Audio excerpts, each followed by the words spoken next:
Hola muchachos, muy buenas tardes para todos. Vamos a esperar unos 2 minutos para que se conecte la gente y partimos. Hoy presentas tú, Michelle.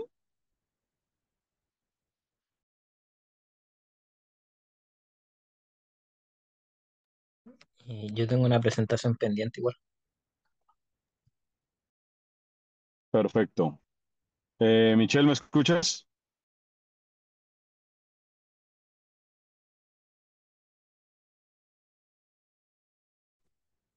¿Aló, Doc? Michelle, ¿tú Hola. presentas hoy? Em, no sé, no, yo tengo preparado una presentación, pero no sé si vamos a partir como las del sábado y luego las de hoy, o no sé esa parte.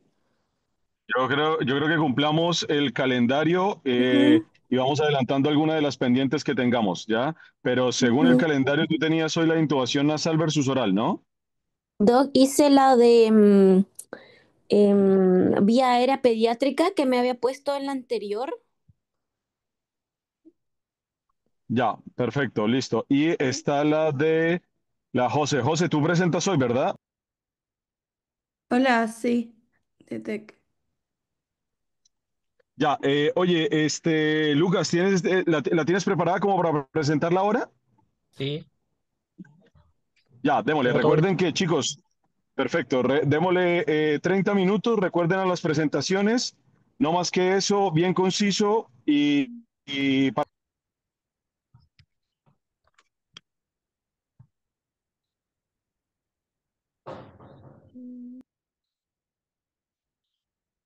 ¿Se me escucha, doctor? Pero creo que se le cortó un poco el audio al final.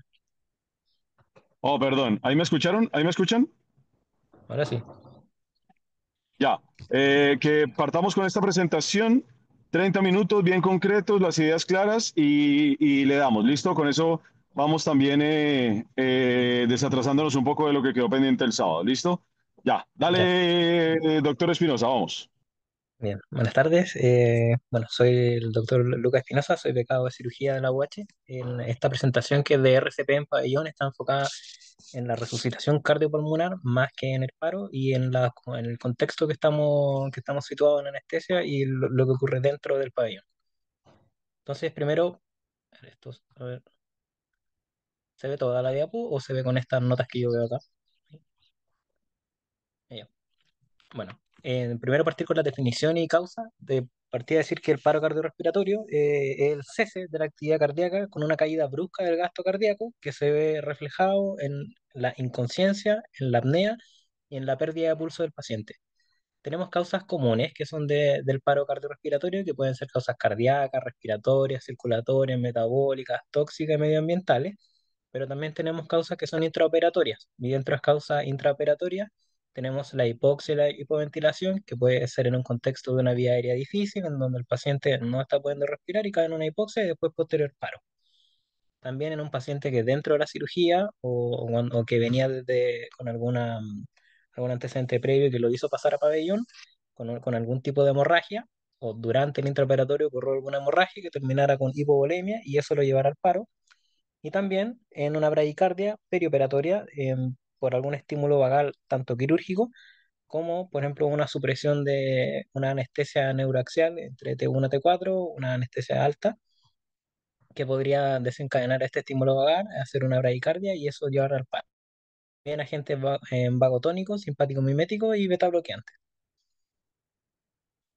En decir esta frase, que en realidad es algo que se viene repitiendo tanto en libros de anestesia como en varios papers de urgencia que igual hacen alto hincapié en que, y tal cual, lo cito, que ni la instalación de dispositivos de control de vía aérea ni el uso de ninguna droga han podido demostrar que incidan en mejorar el pronóstico de un paciente que sufre un paro cardiorrespiratorio independiente de su causa. Y esto, para no sacarlo de contexto, habla de, y después lo voy a citar más adelante, el de cómo las drogas pueden en algunos pacientes sacarlos del paro, pero no por eso van a tener mejor sobrevida a los 30 días después de que se le hace un seguimiento a estos pacientes. Tenemos básicamente de entrada varios algoritmos, tenemos tres algoritmos distintos que quiero mostrar.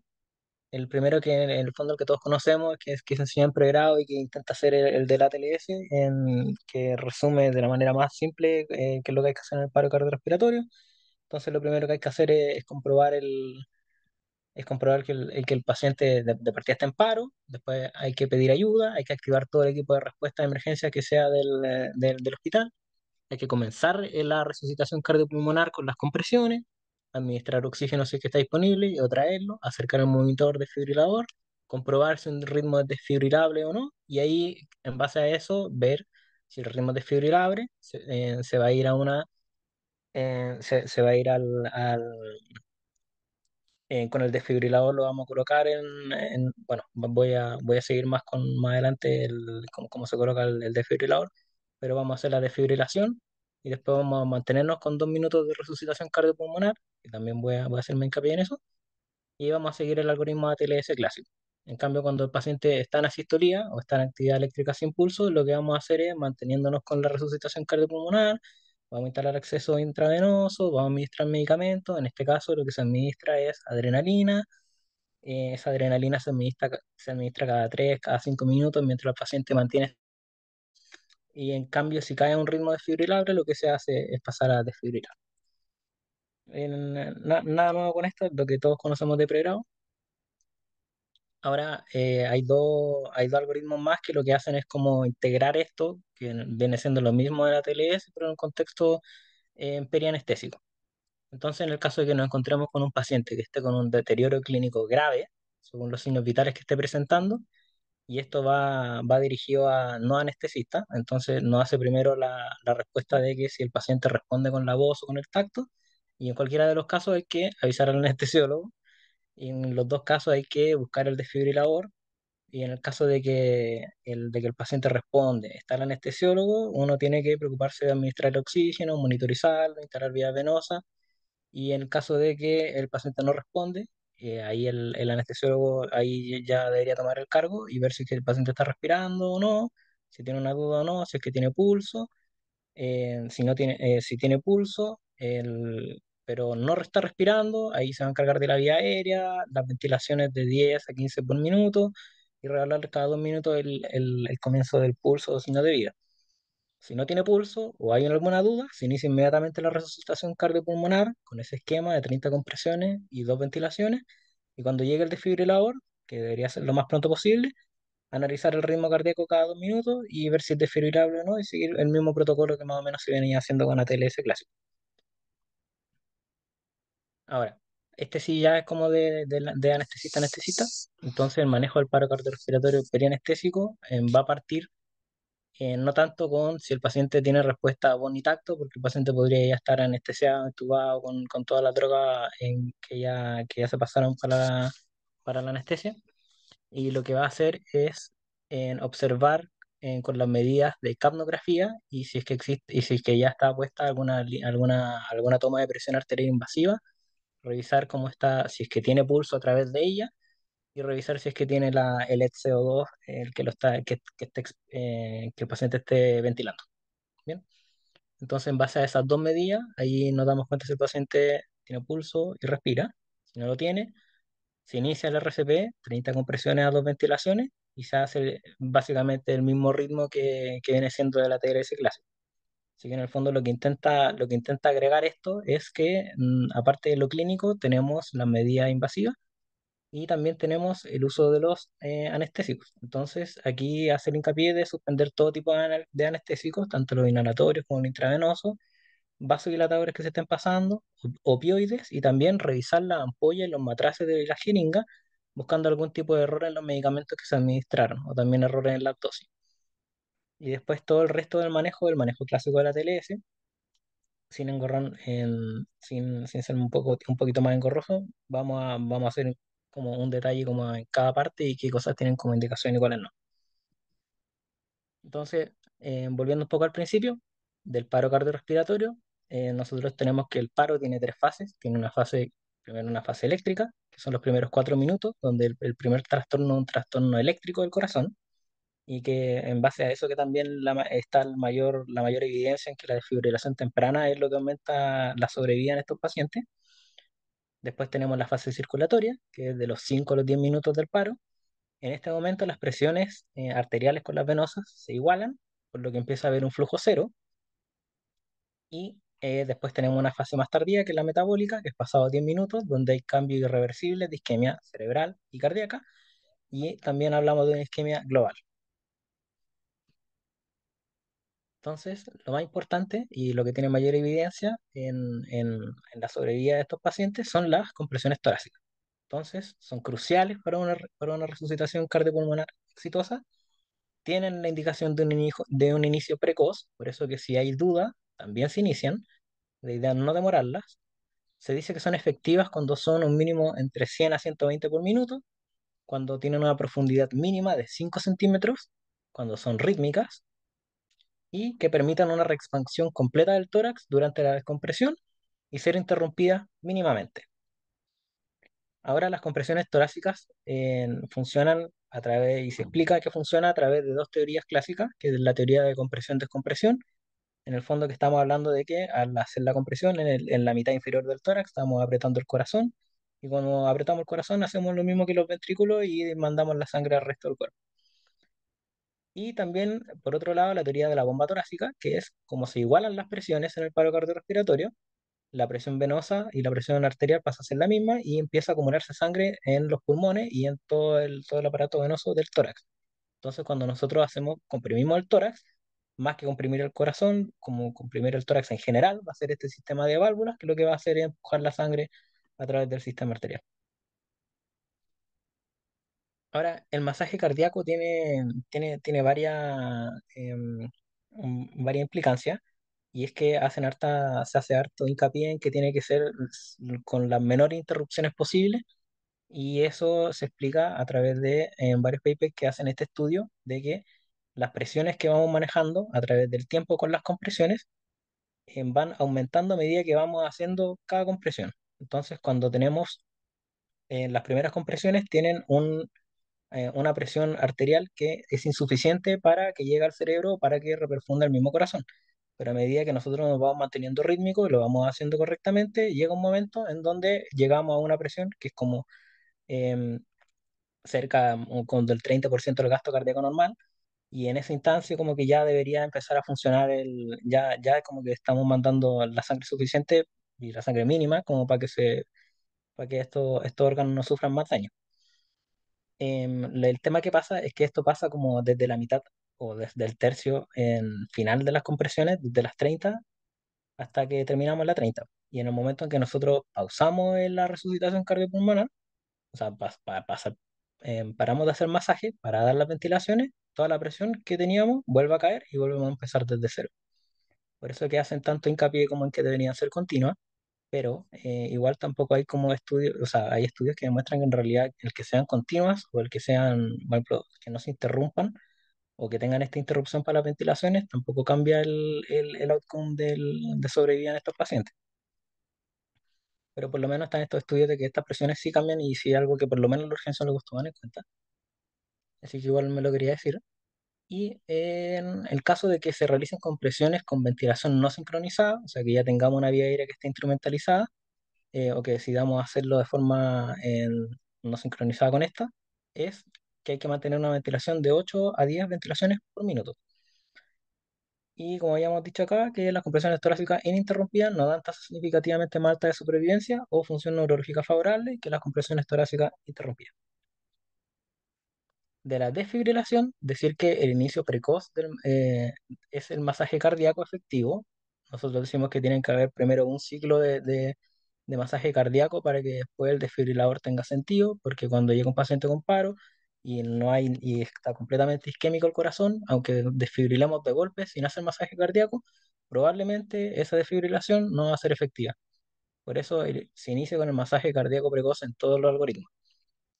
Después tenemos el desfibrilador, que nosotros tenemos que dar dosis alta de electricidad, tanto en el monofásico como en el bifásico, 360 joules en monofásico y 200 en el bifásico, analizar el ritmo, si es desfibrilable o no, y después aplicar la descarga.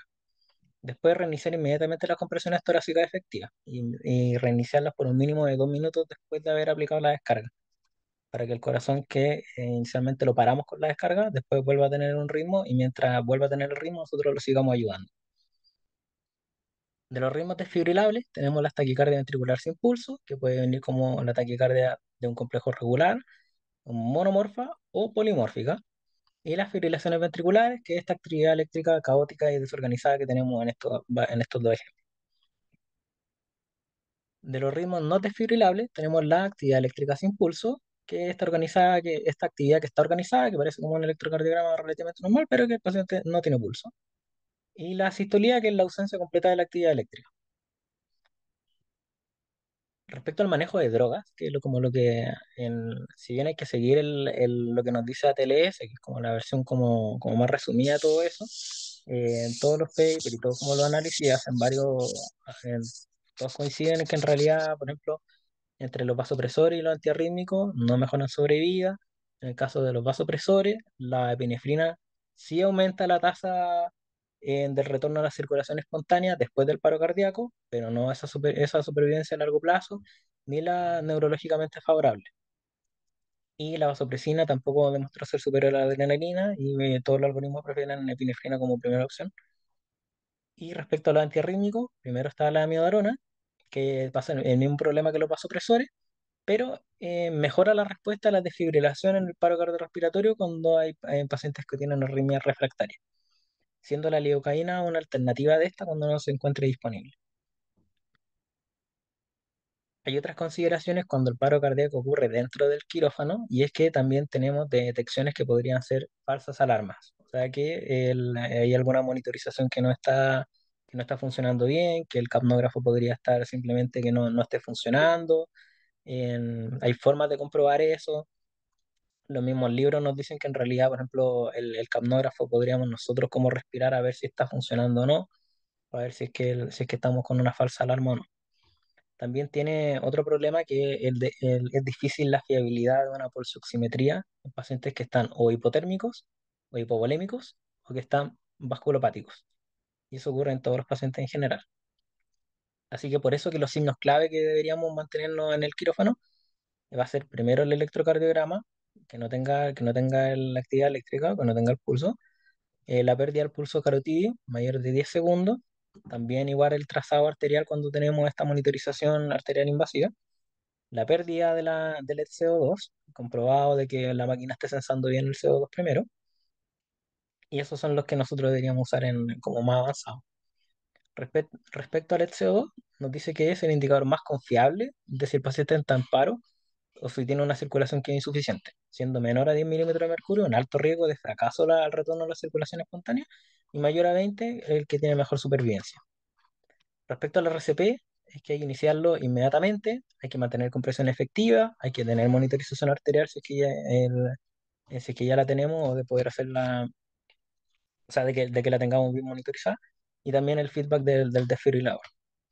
Respecto a los esfuerzos prolongados, una de las cosas que tiene distinta es que en rigor, como detectamos un paro en una fase más temprana, a diferencia de un paciente que está como extrahospitalario, podría tener una mejor sobrevivencia hasta 45 minutos de resucitación con estos pacientes.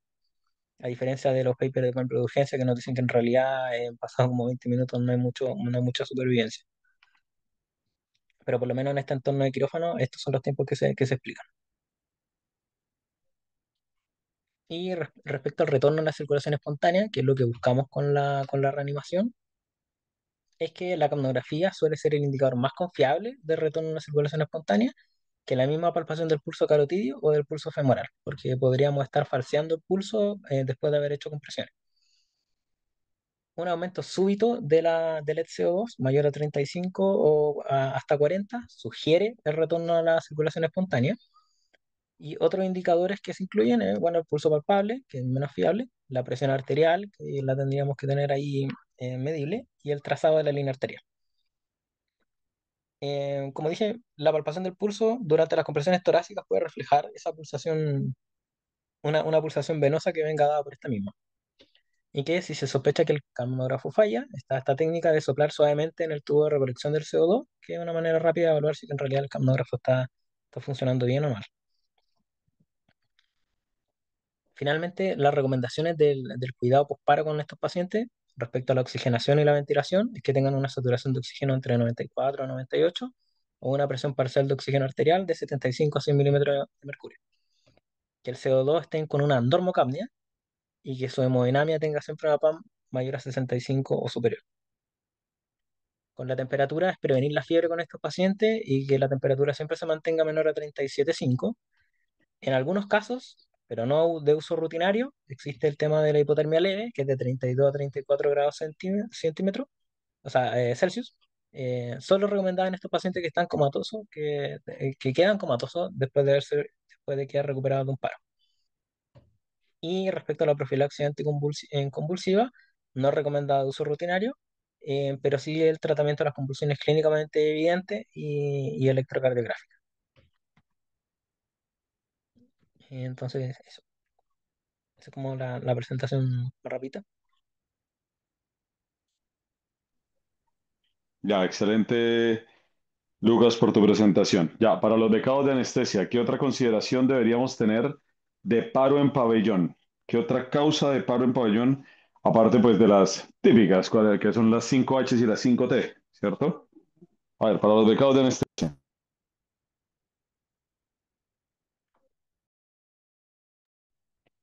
Eh, otra- Dificultades en la vía aérea, principalmente para nosotros.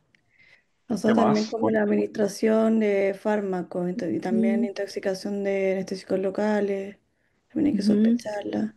Exacto, intoxicación por anestésicos locales, ¿qué otra causa? Mm, Anafilaxia también, como la de la ujú, mano de eso. claro. ¿Cierto? Aquí dentro de las H se suma también la hipertermia maligna, ¿cierto? Está la anafilaxia, Mm, mm. la intoxicación por anestésico local, evidentemente. ¿Cuál es la primera causa de paro en niños, Fran?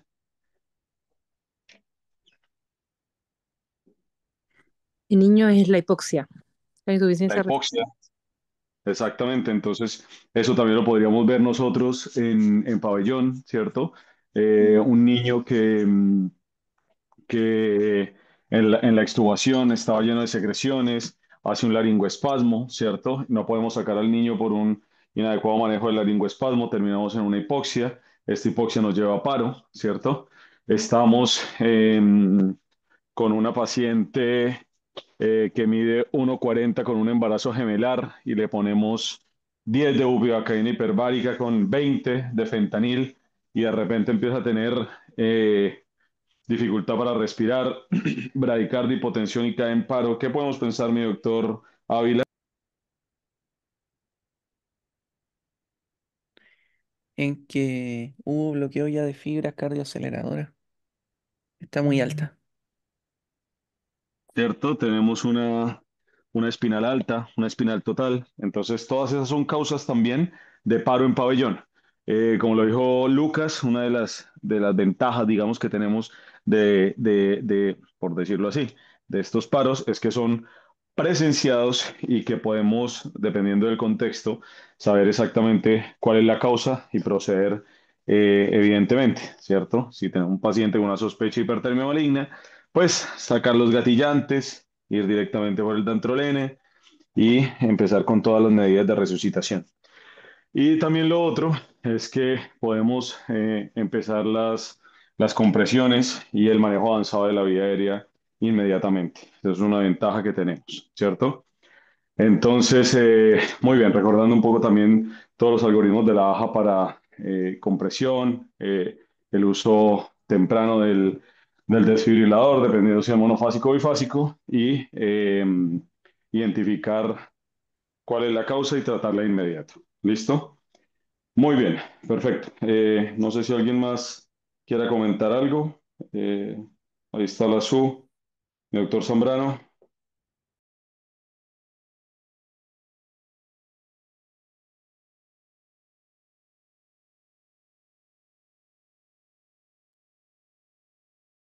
Ya, perfecto.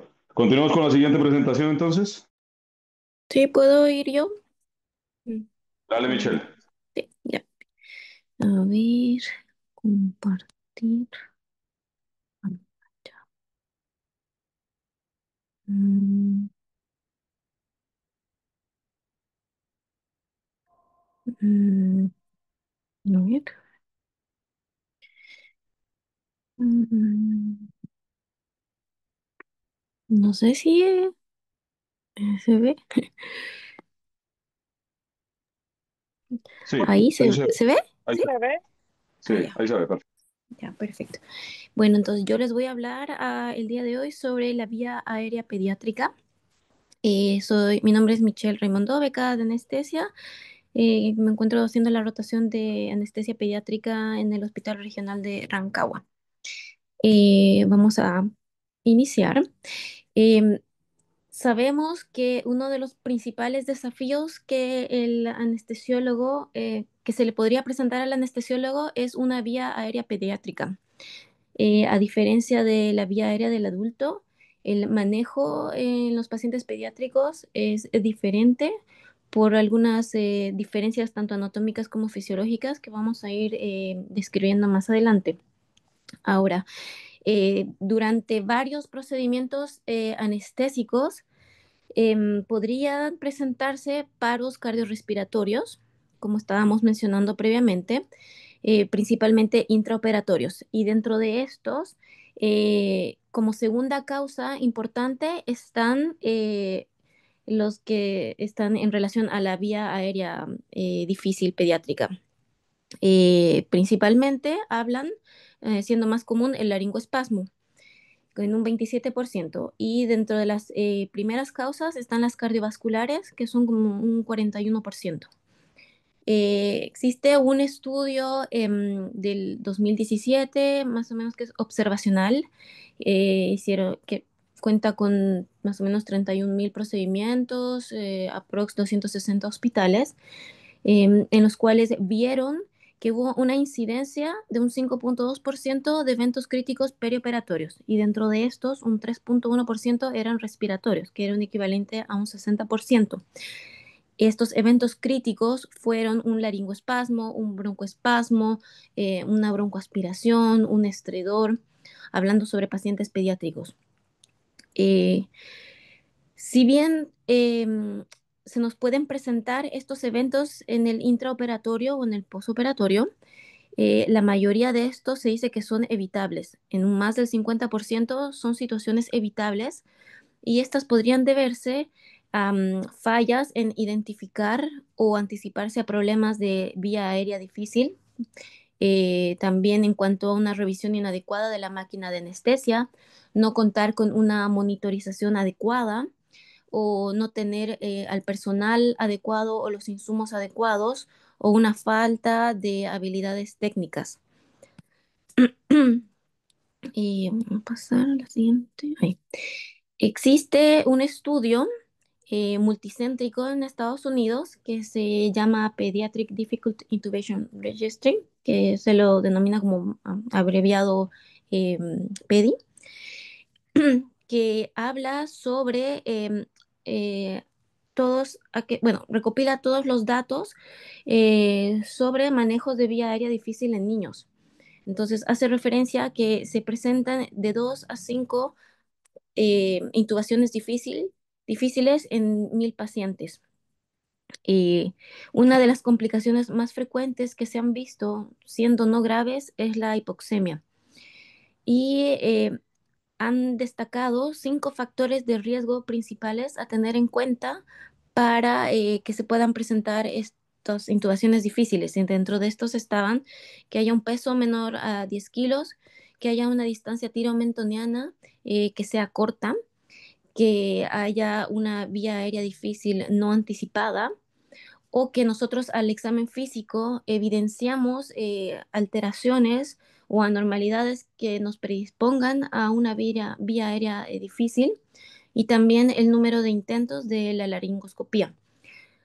Ahora también hacía referencia a algo importante, es que la preoxigenación es una práctica segura en estos pacientes y reduce las complicaciones, como así también el uso de la videolaringoscopía y la fibrobroncoscopía van a aumentar las tasas de éxito de intubación y con ello van a evitarse las complicaciones.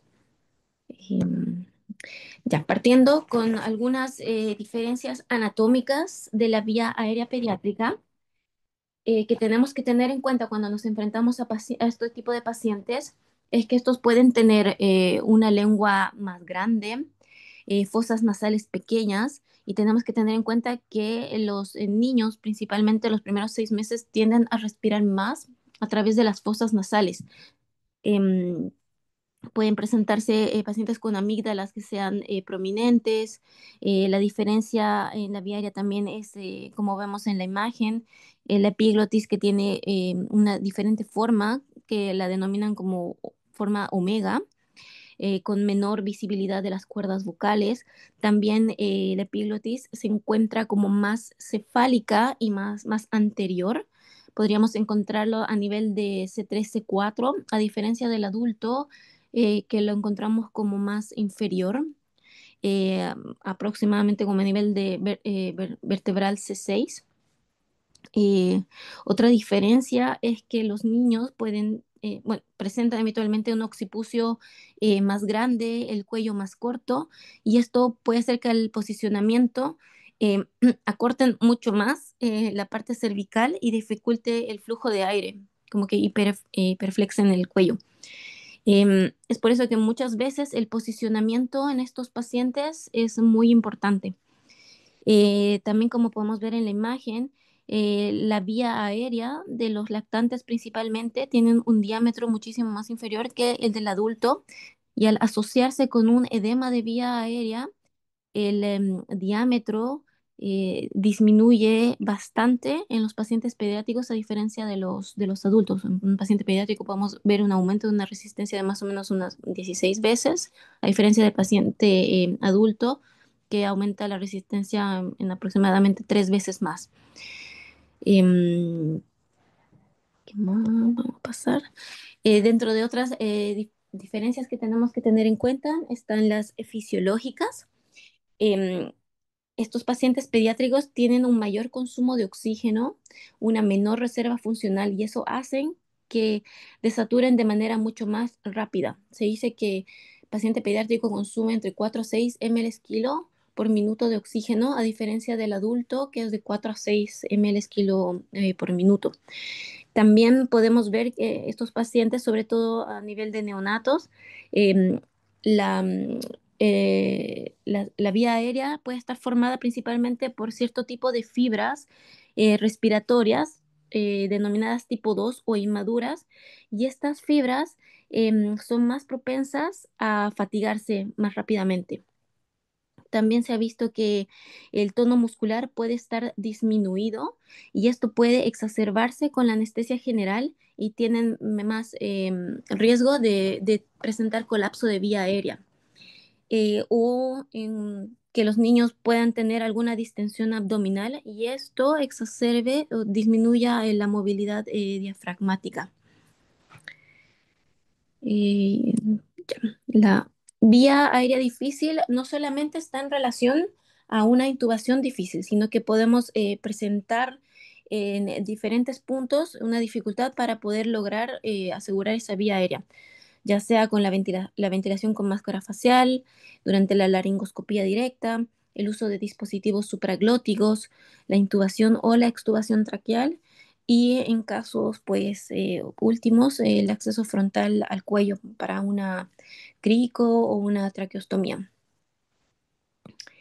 Y, ya, lo que nos hablan es que nosotros tenemos que hacer un énfasis en la evaluación preanestésica de estos pacientes, a tener una historia detallada, eh, antecedentes previos de cirugías previas, dificultades en la ventilación, en la intubación previa, hacer un examen clínico, un examen físico exhaustivo. Muchos de estos pacientes neonatos, lactantes, pueden presentar anomalías congénitas, pueden presentar síndromes, como podemos ver el de Treacher-Collins, las mucopolisacaridosis, como el Harler. Entonces nosotros tenemos que ir evaluando como anatómicamente, a nivel de la cabeza, que podemos presentar, boca, lengua, alguna macroglosia, algún absceso faríngeo, un paladar hendido, e ir como viendo las diferentes zonas craneofaciales para ir evaluando y encontrar alguna alteración que nos predisponga a tener una vía aérea difícil. Y esto también a nivel cervical, como por ejemplo los pacientes los que tienen el síndrome de Klippert-Feil, que suelen tener como una columna cervical rígida por una fusión vertebral. Y también tener en cuenta alteraciones a nivel de la articulación temporomandibular que tenga una reducción de la movilidad o incluso una anquilosis. Em, ya. Así como en los adultos se presentan algunos scores para poder predecir la vía aérea difícil, también se ha creado en el paciente pediátrico este score llamado COPUR, como abreviado, es el Colorado Pediatric Airway Score. Es una escala que nos va a predecir una intubación difícil en los niños y se basa principalmente en 5 características que pueden ser ya sea anatómicas o clínicas. Tenemos, por ejemplo, la distancia mentoniana, como tiro mentoniana, principalmente la micrognatia hace referencia, la apertura oral, antecedentes de intubación previa, la visibilidad de la úvula, el rango de movimiento cervical y según como vayamos evaluando, vamos a ir sumando puntos y se dice que un score de más de 10 puntos predice una vía aérea difícil. Ahora, el corte de 7 a 8 nos podría indicar una posible dificultad de una vía aérea difícil. Ahora, dentro de las recomendaciones que nos hacen para manejar una vía aérea pediátrica, es que debería ser al primer intento y que este intento tiene que ser el mejor intento. Tenemos que posicionar de manera adecuada y elegir de manera correcta el dispositivo a utilizar. Eh, Además de que tenemos que tener asociado todo el equipamiento necesario como máscaras faciales de diferentes tamaños, cánulas orofaringeas, cánulas nasofaringeas, hojas de Miller de diferentes tamaños, tubos traqueales también de diferentes tamaños, el boogie, están los estiletes. También recomiendan tener, por si acaso, kits de cricotiroidectomía, de traqueostomía, un personal adecuado. Si tenemos predictores de vía aérea difícil, pedir ayuda a algún colega. Em, y pues existen varios estudios que hacen referencia a estas 3 imágenes que tenemos en la pantalla, que se ha visto que el uso del videolaringoscopio tiene una tasa de éxito para la intubación de un 50% a diferencia de la laringoscopía, que es un 43%. Y en cuanto a la fibrobroncoscopio, si bien es poco usado, se dice que es el estándar de oro y tiene una tasa de éxito de un 80%. Entonces, o sea, recomiendan de que el personal debería como familiarizarse al uso de este. Y bueno, acá tenemos como todo el material necesario que deberíamos disponer para enfrentarnos a una vía aérea pediátrica, principalmente una vía aérea difícil. También los documentos que leía es que además deberíamos tener como una ayuda de un algoritmo que sea claro, que sea simple, con pasos no muy complejos a seguir. En, en cuanto a este está la DAS, la guía de la Sociedad de Vía Difícil. Y en cuanto al paciente pediátrico, tiene principalmente 3 algoritmos. Uno es la ventilación difícil con mascarilla, otro es el algoritmo cuando tenemos una intubación traqueal difícil o cuando estamos frente a una situación de un paciente en el cual no se pueda intubar y no se pueda ventilar. Entonces, generalmente estos tienen entre 2 a 3 pasos simples, los cuales nos van haciendo ciertas recomendaciones que nosotros deberíamos ir haciendo para poder lograr llegar a lo que queremos, pues. Destaca un adecuado posicionamiento del paciente el uso de dispositivos de máscara facial, de máscaras laringeas y otros dispositivos que nos permitan lograr la intubación final. Este es como el algoritmo en cuanto a una intubación difícil, no anticipada, y en situaciones de que no se pueda intubar y no se pueda ventilar en los pacientes pediátricos. Y para concluir, se dice que la vía aérea difícil, si bien es poco frecuente, puede ser catastrófica y podemos tener ya secuelas neurológicas con una hipoxia de aproximadamente 4 minutos en el paciente pediátrico. La evaluación preanestésica debería ser detallada y deberíamos tener un entrenamiento constante para tener mayor seguridad cuando nos vayamos a enfrentar a estos pacientes. El uso de la videolaringoscopía y guías como los algoritmos presentados van a reducir complicaciones y se debería fomentar la simulación y la práctica continua de especialistas. Eso. Buena presentación, Michelle. Muy bien, bastante completo con los últimos algoritmos, bastante completo. Yo quisiera hacerle un par de preguntitas a la doctora Susana, que tiene un tremendo N de pacientes Mm. pediátricos, ¿cierto? Lo primero, ¿cómo te preparas para tu primer mejor intento? ¿Qué es lo que no se te puede escapar de la vista cuando, bueno, no sé si la sube está? Sube, estás ahí, ¿cierto? Sí, Ya. ¿Qué es lo que no se te puede escapar en una primera intubación de un chiquitito, de un neonato, de un prematuro? Eso como primer medida. ¿Qué es qué no se te puede escapar? ¿Cuál es el tip con el que tú dices, aquí con esto sí o sí, en el 95% de las ocasiones intubo? Lo segundo, ¿cuál para ti es la principal diferencia anatómica con respecto a los adultos de la vía aérea pediátrica? ¿Y qué consejo das también para la ventilación? Porque, claro, esto estamos hablando de intubar, pero ¿y ujú. ventilar? ¿Qué nos aconsejas tú para eso? Mira, sabes que la primera parte, yo creo que el posicionamiento, el que uno esté cómodo para ventilar un paciente y para intubar. Cuando habitualmente uno intuba a un paciente, tiene que estar a la altura adecuada para poder hacer la laringoscopía. Eso es básico.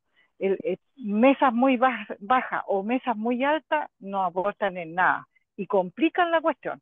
Así que eso es lo primero. Lo otro, ¿qué es lo, qué era lo que me preguntaba? Ah, yo siempre tengo a mano y tengo el plan B. Tengo tubos de distintos tamaños y tengo máscaras laringeas. La máscara laringea es pero de una ayuda tremenda. Lo otro, yo uso laringos con luz LED. Son mis laringos, los compré yo ya los conozco, la luz es esencial porque el video laringo, si bien tenemos una hoja que es una display pediátrica, para pacientes neonatos no sirve, porque le ocupa toda la boca y no se ve ni una lesera. Así que es muy gordita, muy ancha. ¿Y qué era lo otro que me preguntaste? Para ti, No ¿cuál es la olvidé. principal diferencia? Para mí, la principal diferencia está en la La cabeza. epiglotis. Ah, Bueno, para ti la cabeza. Para mí la sí. epiglotis, o sea, para mí la epiglotis es. Uy, no, para mí la epiglotis es terrible. O sea, cuando yo he tenido que intubar chiquititos, pero bien chiquititos, recién nacidos o prematuros, ese epiglotis que como que se te cae, que tú no sabes si el tubo entró o no entró, lo que dijo la Michelle, evidentemente el diámetro de la laringe es pero súper chiquitito. A veces uno no sabe si pasó cuerdas vocales o no, muchas veces casi que a ciegas, ¿me entiendes? Entonces, no sé para ti, bueno, para ti la cabeza, evidentemente la proporción es mucho mayor, entonces el posicionamiento de la cabeza también es importante ahí. Es que, ¿sabes qué? Hay muchos pacientes pediátricos que, que ni siquiera tienen la epiglotis bien formada. Son como todo un todo que uno no sabe qué es lo que está viendo. así de, porque no se ven las cuerdas claramente. La epiglotis está como muchas veces dematizada, porque a mí me ha pasado que ya lo han intubado, intentado intubar, y cuando uno llega, ya la cuestión es un desastre. Y más encima, que la gente está toda desesperada. Que es verdad lo de la hipoxia y todo, porque desaturan muy rápido. Pero, pero, chuta, no sé, puta, yo me voy más por la cabeza, y los niños con hidrocefalia son un tema, intubarlo, No, no es peor, menor. eso es una Sí, vía aérea así terrible. Pero que, mira, sí. Michelle, vuelve a poner la imagen que tenías antes, porfa. Dos ¿Cuál? diapos Ah, anterior. Esa. Mira esa epiglotis, ¿ves? Ah, Esa sí, po. epiglotis. No, eso es un poema, te cuento. O sea, intubar ahí, eso yo digo. Qué cosa tan tremenda. Y claro, no se ven las cuerdas vocales, evidentemente uno pide hacer un burp y casi que mm, colapsa toda la tráquea, o sea, es súper complejo. Bueno, y en cuanto a la cabeza, yo siempre creo que uno debe hacer lo que más cómodo le parezca y con lo que mayor tasa de éxito tenga, y evidentemente hay gente que pone un rollito interescapular para optimizar la visualización. Pero eso de esa manera de gustos, digamos. Pero yo creo que esa foto es muy diciente de lo que en verdad es una vía aérea difícil, una vía aérea pediátrica, ni siquiera difícil, sino vía aérea pediátrica como tal. Y lo otro, yo siempre le enseño a las chicas que la posición de olfateo no es la mejor posición en paciente pediátrico para ventilar. Por eso les enseño a ventilar de lado. La mm, cabeza, como son tan cabezones y tienen a veces mucha amígdala, la lengua es grande, todo molesta, de lado ventila mucho mejor que en posición de olfateo.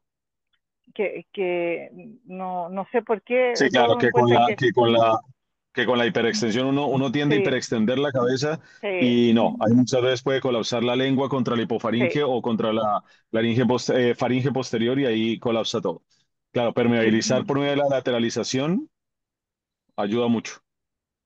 sí, eso. Sí. Vale, eso, muchas gracias. No sé si alguien más quiere complementar algo, doctor Zambrano. ¿Estará disponible?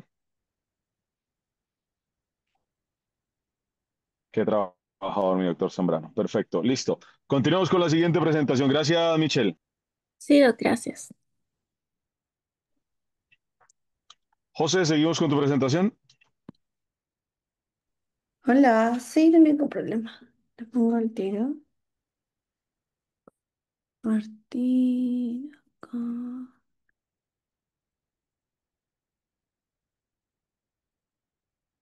Ahí, ¿se ve bien? Sí, se ve perfecto. Sí. Ah, ya. Bueno, buenas tardes, mi nombre es María José Cadagan. Estoy haciendo mi rotación por anestesia y neurocirugía y voy a presentar sobre traumatismo encefalocraniano. Ahí, ahí. Bueno, en la presentación, un poquito de introducción de lo que es el TEC, a fisiología cerebral, para entender un poquito cuáles las complicaciones que tiene el manejo, el objetivo de la parte anestésica, la evaluación preoperatoria y las consideraciones del intraoperatorio. Bueno, a mi introducción del tema, es importante saber que el TEC es una causa importante de muerte y discapacidad a nivel mundial, tanto en población adulta como pediátrica. El- Como primer abordaje, sobre todo cuando están en el servicio de urgencia o se llega a hablar al paciente, que no vamos a hacer nosotros en general, se usa la escala de Glasgow que evalúa la apertura ocular, la mejor respuesta motora y la mejor respuesta verbal con distintos puntajes, siendo severo menor a 9. Y esto nos va a llevar a predecir el pronóstico, riesgo de las complicaciones, grado de deterioro fisiológico y la urgencia quirúrgica. Es importante nosotros, bueno, lo hablamos un poquito más adelante, pero saber que si nos llega un paciente con TEC, saber, eh, porque el Glasgow al final también puede ser dinámico. O sea, el paciente, si primero llegó a la urgencia, puede haber llegado con un Glasgow, no sé, 10, después 8, después 7. Obviamente es distinto con un paciente que se mantiene en un 9 todo el rato. Entonces, igual es importante saber si han habido cambios de esta parte.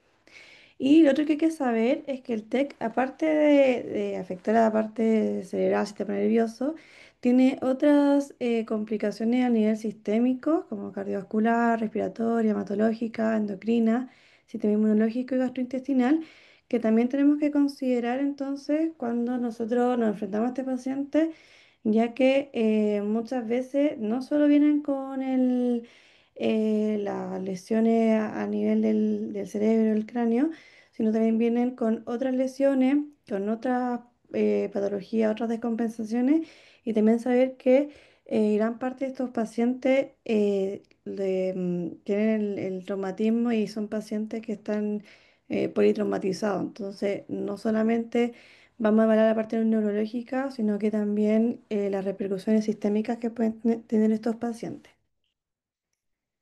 Bueno, si bien nosotros, bueno, cuando nos vamos a enfrentar nosotros a un paciente con un TEC, generalmente es que ya tiene una indicación quirúrgica. Pero saber que no todos tienen indicación quirúrgica, ya hay hematomas extradurales o epidurales, cuando son hematomas sudorales agudos, cuando está con lesiones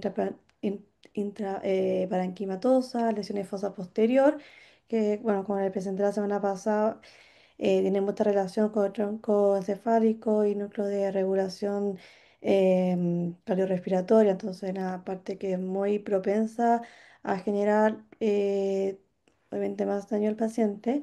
Cuando están asociadas a fracturas de cráneo, sobre todo si son lesiones intracraneales, son lesiones expuestas, deprimidas o con minuta. También cuando se quiere instalar un monitoreo de la presión intracraneana o también la cirugía extracraneal, que al final son también cirugías que pueden ser no solo de la cabeza, sino de las otras lesiones que puede tener el paciente. Bueno, aquí les quise poner algunas imágenes de las distintas lesiones a nivel cerebral que pueden tener los pacientes. Obviamente nosotros no somos los que la diagnostican, pero creo que es importante igual más o menos familiarizarse con con las lesiones que pueden tener los pacientes. Bueno, también como poco recuerdo de la fisiología cerebral y de por qué es importante y por qué al final el TEC va a tener distintas repercusiones, es que el cerebro, sabe que es un compartimento no extensible que está compuesto por el parénquima cerebral en un 80%, líquido cefalorraquídeo y contenido sanguíneo. Entonces, cuando hay este traumatismo, se van a ver mecanismos de compensación iniciales para tratar de no aumentar la presión intracraniana con el desplazamiento del líquido cefalorraquídeo y control del volumen sanguíneo por vasoconstricción.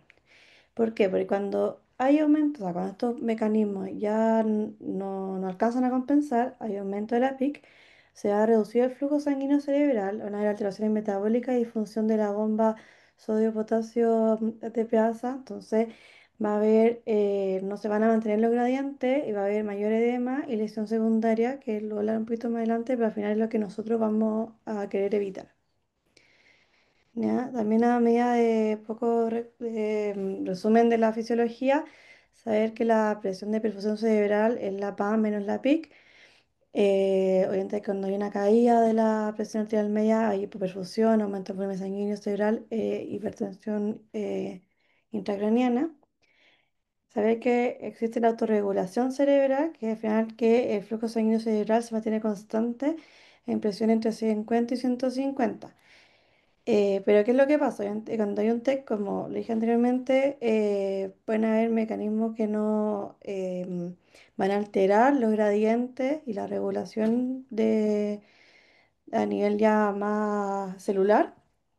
Puede haber despolarización, hay un desacoplamiento neurovascular. Entonces el cerebro o sea, el flujo va a ser más dependiente de la presión y también va a liberación de glutamato, que eso lleva a excitotoxicidad, entonces más daño celular, entonces al final el cerebro no está funcionando como funciona normalmente. Ya, acá la igual les quise poner como los valores normales, como también a medida de recuerdo.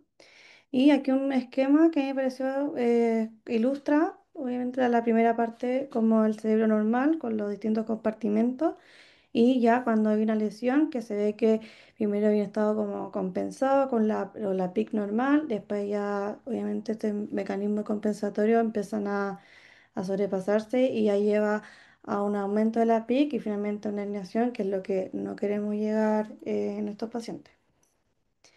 Y aquí también un poquito como sumando la fisiología y que nosotros nos vamos a enfrentar a este paciente, lo vamos a llevar a pabellón, saber que las drogas que nosotros usamos en pabellón tienen distintos efectos a nivel del flujo sanguíneo cerebral, del consumo metabólico, o sea, perdón, del metabolismo cerebral, del consumo de oxígeno.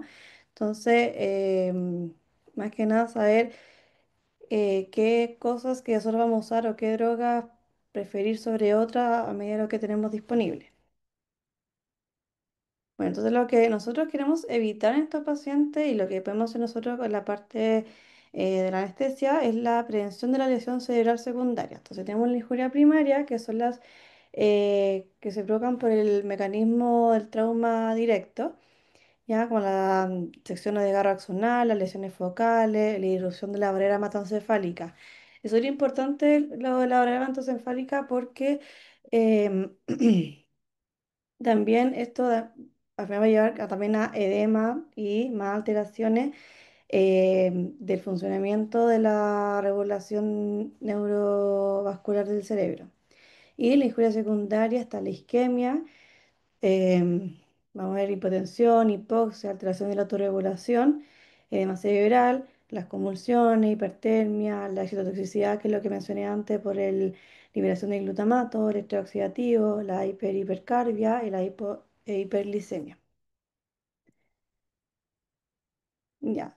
Entonces, cuando nos enfrentamos a estos pacientes, como todos los pacientes, vamos a hacer una evaluación preoperatoria, tener en consideración que va a estar limitada por la urgencia. Conocer el mecanismo del trauma, nivel de energía, lesiones asociadas, la evaluación clínica y neurológica, como lo que dije anteriormente, saber el clase con el que estaba el paciente, saber si, por ejemplo, si el paciente viene trasladado, si es que cambió la escala, si hubo algún deterioro. Muchas veces estos pacientes pueden que vengan intubados, a veces no, entonces igual es que es importante saber esa parte. Dentro de los fármacos. Obviamente estos pacientes muy pocas veces nos van a dar historia, pero tratar de alguna forma, no sé si familiares o el personal que esté con él, saber el consumo anticoagulante y antiagregante. Como les dije también varias veces, las lesiones asociadas, porque el paciente de contexto politrauma puede tener eh, lesiones a nivel abdominal, ortopédica, las pérdidas de sangre. Y importante es que no sabemos asumir siempre que estos pacientes pueden venir con lesiones de columna cervical, lo cual para nosotros cobra importancia en el manejo de la vía aérea. Por ejemplo, si este paciente no es intubado y lo vamos a intubar, tenemos que tomar la conducta de que puede venir con una lesión a ese nivel. Laboratorio y estado de coagulación idealmente. Y la neuroimagen que en fase aguda lo que se está más disponible, lo que se prefiere el escáner. Dentro de los exámenes que idealmente deberíamos tener o pedir de acuerdo a lo que esté disponible y el tiempo, el hematocrito, las plaquetas, o sea, las plaquetas, las pruebas de coagulación, la fibrinogenemia, la glicemia, clasificar a estos pacientes y cómo está el electrocardiograma y saber en nuestro centro la disponibilidad de hemoderivados. Y acá en la tablita que me pareció igual muy interesante saber cómo para nosotros clasificar o sea, qué tanto daño tiene el paciente. Está la clasificación de Marshall que nos habla de las lesiones y el compromiso cerebral de estos pacientes.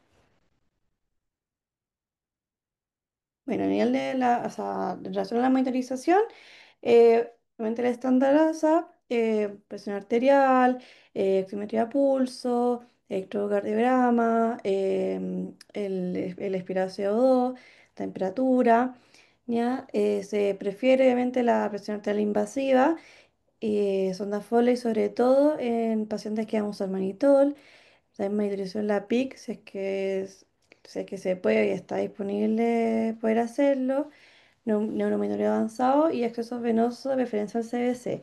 Acá importante es que o sea, por ejemplo, colocar la arteria o colocar el CBC no deberían retrasar la cirugía. Eso es un punto.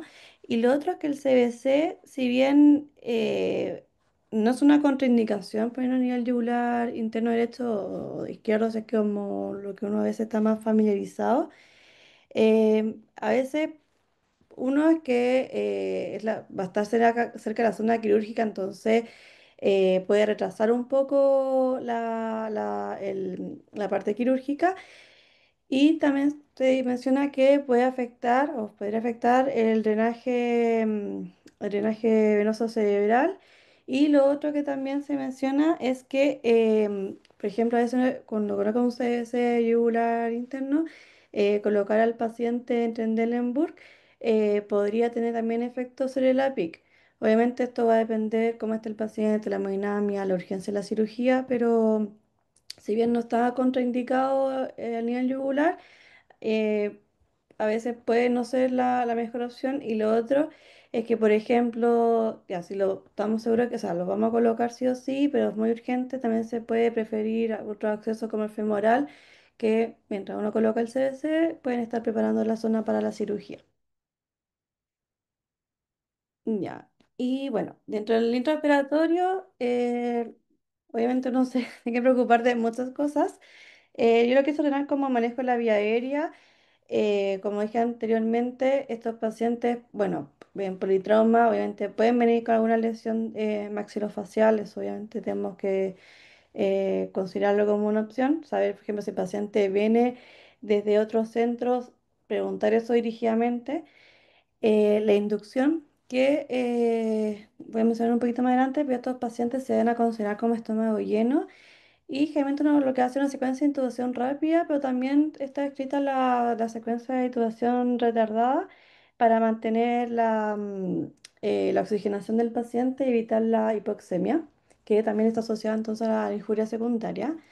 La mantención de anestesia, el uso de hemoderivados, vasoactivos, vasodilatadores, la ventilación y la presión arterial de oxígeno y dióxido de carbono, control metabólico de la temperatura y el corticoides.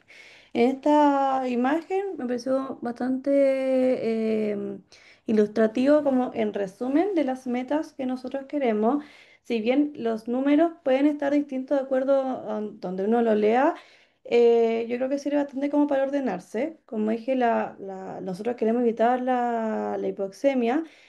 Entonces, se va a querer, las metas que nosotros podemos proponernos, una presión arterial de oxígeno mayor a 60, saturación mayor a 90, también la normocarbia, mantenerla idealmente entre 30 y 40 mililitros de mercurio, la normotermia obviamente menor a 37, la presión arterial sistólica, que acá podemos, por ejemplo, dividirla de acuerdo a la edad, mayores de 50 a 60 años, una presión arterial sistólica mayor a 100, y se escribe entre 15 y 49 años o mayores de 70, mayor a 110.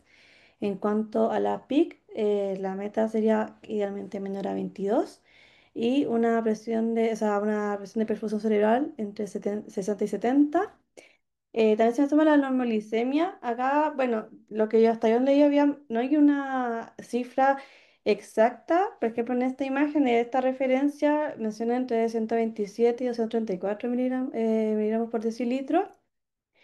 En cuanto, por ejemplo, al uso de hemoderivados, tampoco hay una cifra así como exacta donde lo voy a empezar a transfundir. Obviamente va a mandar la clínica, pero se mencionan unos puntos de corte de hemoglobina 7 y un R menor a 1.2 o 1.4 en otras partes.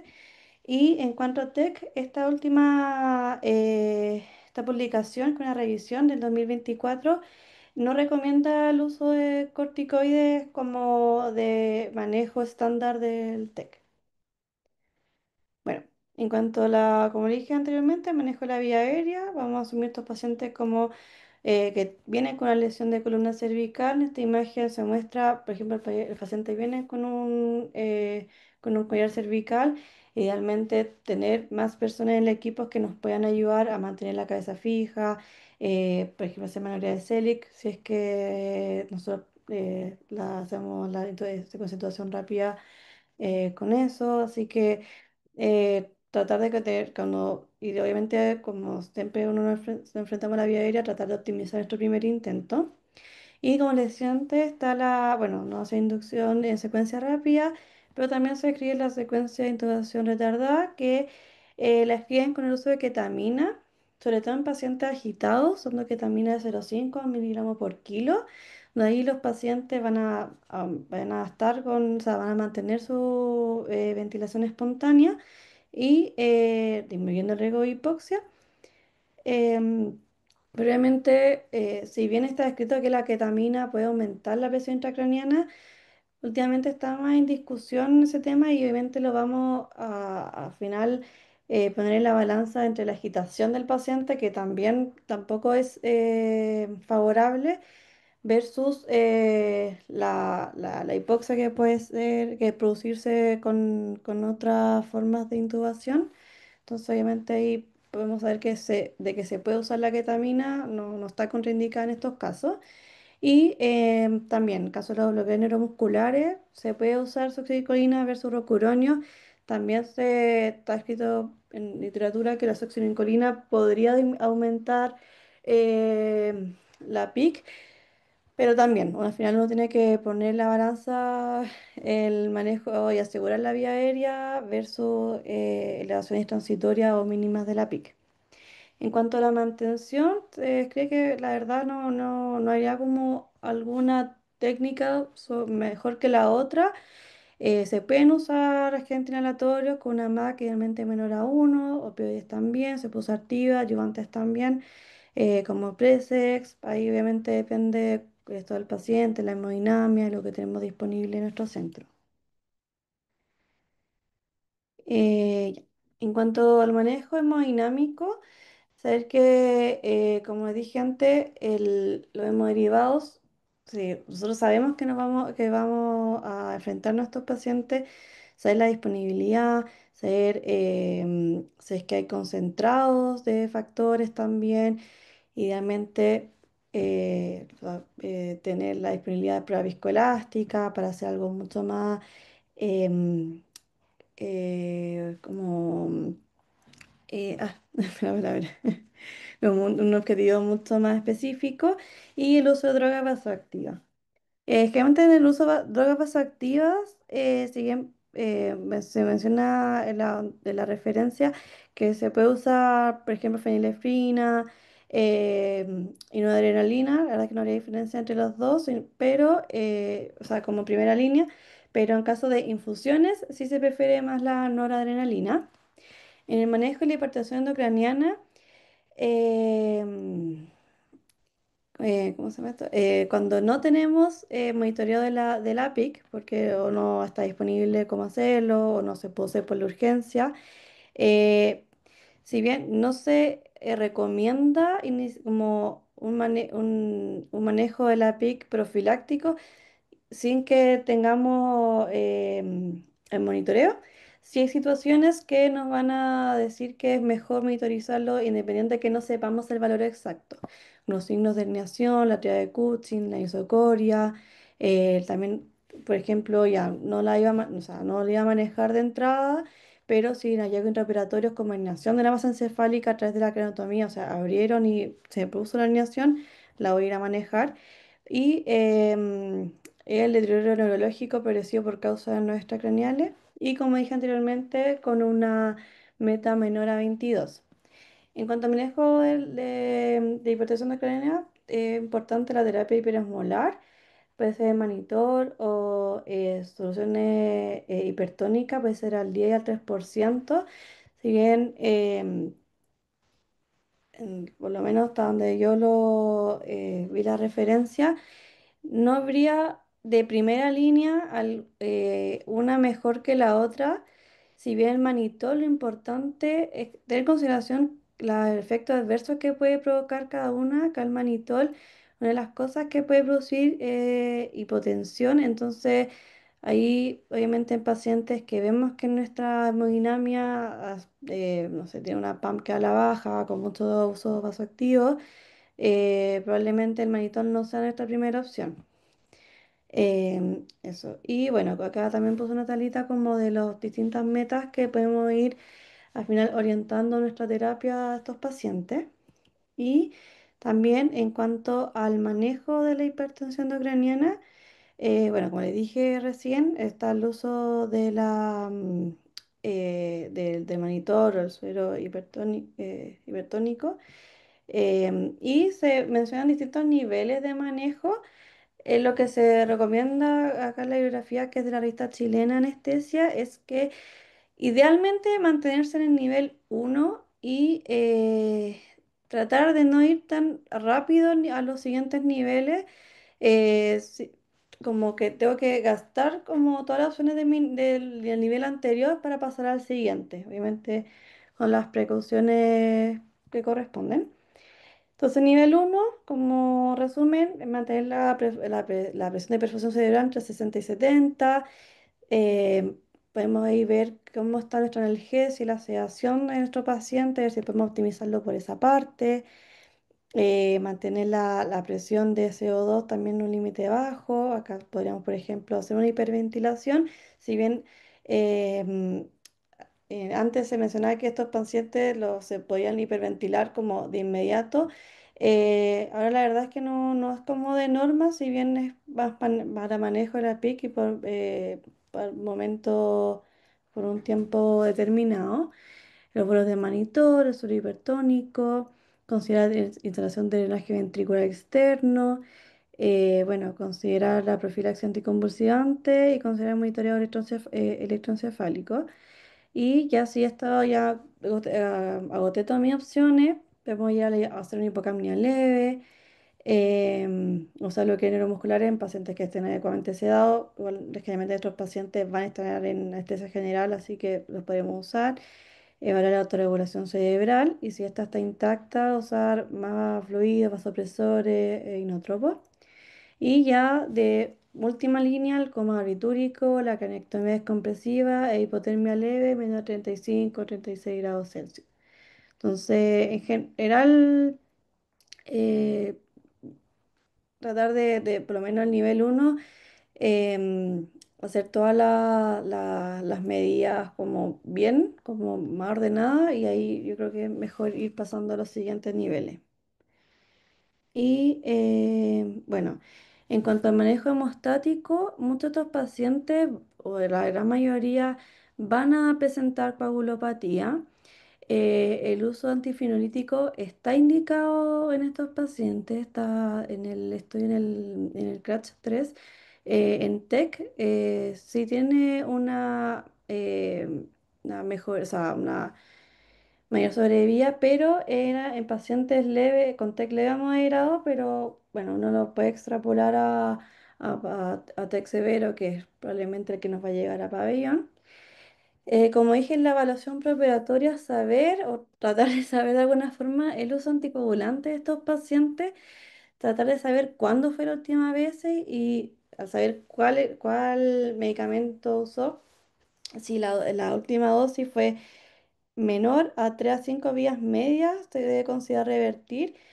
No me quise explayar como en en distintas formas de revertir los anticoagulantes, pero al final eh, saber que existen tanto, o sea, depende del anticoagulante y también depende de la disponibilidad. Si, por ejemplo, tenemos, no sé, plasma congelado, precipitado, Octaplex, Fibriga, entonces todas esas cosas, si están disponiblemente, podemos hacer más orientada nuestra reversión y nuestra mejoría de la coagulopatía. También el INR, de preferencia, menor a 1,4 o 1,2 también sale escrito. Las plaquetas también, idealmente en objetivo, llegar mayor a 75.000, mayor a 100.000 el recuento plaquetario. Y en cuanto a los anticonvulsivantes, ahí va a depender si el paciente está convulsionando, o sea, o está en un estado convulsivo actual. Vamos a usar benzodiazepinas de primera línea y después se puede usar el levetiracetam y la fenitoína. La verdad es que por lo menos hasta donde yo lo leí, se pueden usar ambos, de acuerdo a lo que tenemos disponible. Y es importante el uso de anticonvulsivantes, si bien si es que, por ejemplo, el paciente viene de un traslado, viene del servicio o del servicio de urgencia, saber si es que se pasó anticonvulsivante y si no pasar a nosotros en pabellón, porque la idea es disminuir la incidencia de las convulsiones tempranas que se dan durante los primeros 7 días porque está asociado a la morbimortalidad de estos pacientes. Y ya terminando, Paquita, lo que vamos a querer al final de estos pacientes es la normotermia, tanto la hipotermia y la fiebre no son beneficios para el cerebro. La fiebre tiene un peor pronóstico, aumenta el consumo de oxígeno cerebral. La hipoglicemia, si ya les dije anteriormente, depende de donde uno lo lea, tener distintos rangos. Prefiero lo que queremos evitar la la hiperglicemia. La hipoglicemia, importante saber que va a aumentar el riesgo de injuria secundaria por una por la acidosis tubular producida por el metabolismo anaeróbico. Y estos pacientes, obviamente, si es un TEC severo y obviamente por las patologías asociadas que puede tener, en su gran mayoría, por no decir todos, en general van trasladados a a la UCI, a la UPC intubados. Así que la verdad es que no, difícilmente haya pacientes que con este tipo de lesiones que lo vayan a actuar en pabellón. Y eso. Ay, Oye, José, muy completa la presentación, muy completa. Hablaste desde el punto de vista fisiopatológico, todos los cambios que hay, producto del trauma, producto de la compensación fisiológica que hay, que eso lo tenemos que tener en cuenta, adaptarnos a eso y ver también nosotros cómo vamos a abordar tanto la vía aérea difícil como disminuir el consumo metabólico de oxígeno, ¿cierto? Y hacer neuroprotección. Así que encuentro bastante completa la presentación. En verdad, como que las preguntas que me venían surgiendo las fuiste resolviendo poco a poco. El tema de la hipocapnia, el tema de mantener una adecuada saturación, el tema de mantener una normoglicemia, el tema del uso de los bloqueantes neuromusculares, que siempre hay debates, si la succi sí, si la succi no. Pero creo que en realidad fue muy completa el uso de los sueros hipertónicos y las posibles complicaciones, así que en realidad lo encuentro muy completo. No sé si el doctor Zambrano, la doctora Cifuentes, la doctora Garrido quieren complementar algo más.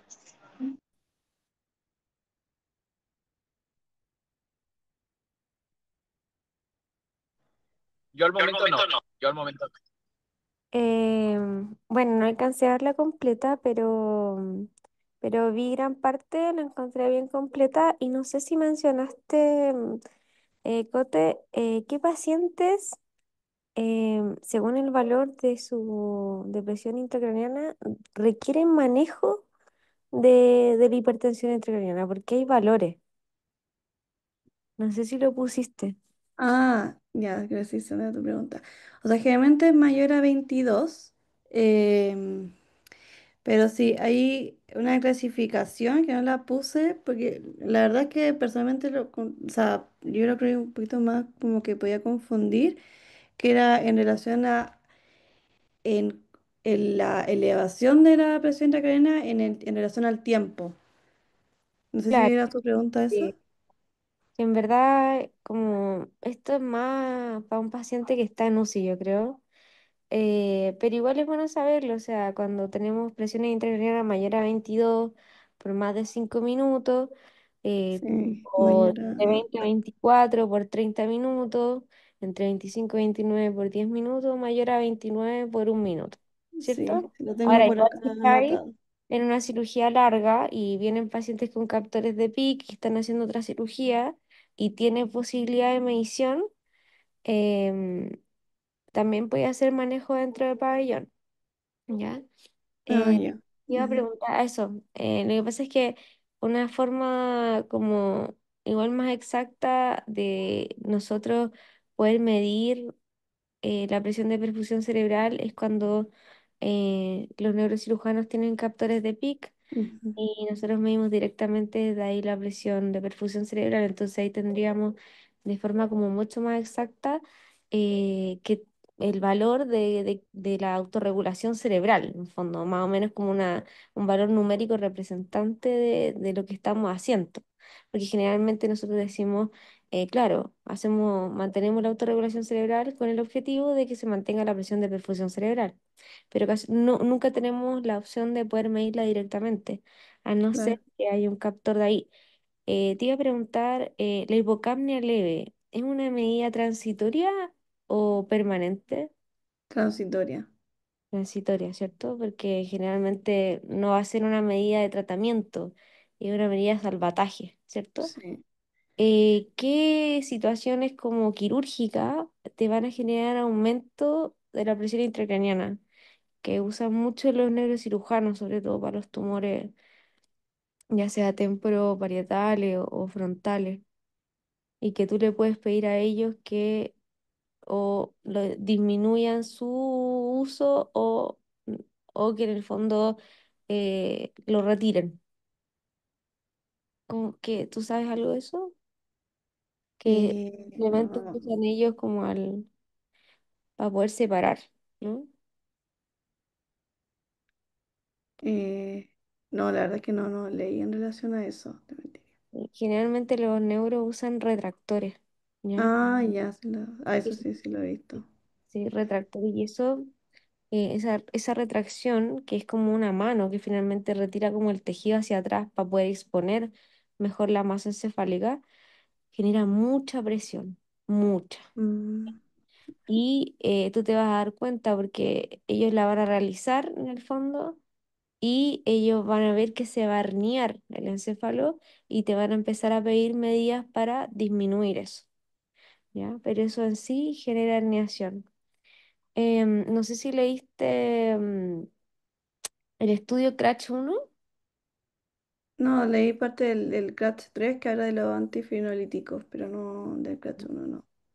El CRASH 1 se hizo como para estudiar el uso de corticoides en pacientes con TEC, ¿ya? Eran como 10.000 pacientes, 200 hospitales, donde se usó la metilprednisolona,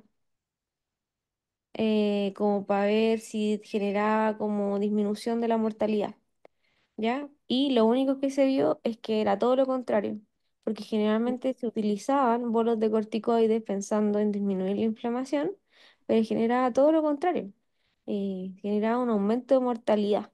Entonces, desde que se generó el CRASH 1, ya no se usan corticoides en los pacientes con TEC, Ah, ¿ya? claro, o sea, sí lo mencioné en la presentación, pero claro, no sabía que era Hay el un CRATS estudio, 1. claro, el CRASH Ya. 1 está indicado para eso. Y eso en general. El resto súper bien. No tengo más que decir. Muy completa, muy completa. Muy bien, José. Mm. Ya, vamos a terminar con la de los chicos. Eh, Nosotros le Paolo y Matías, por favor. Hola, Doc. Hola a todos.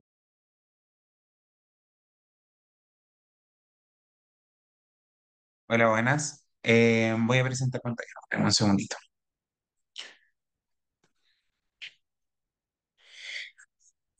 Modo presentación. Ya.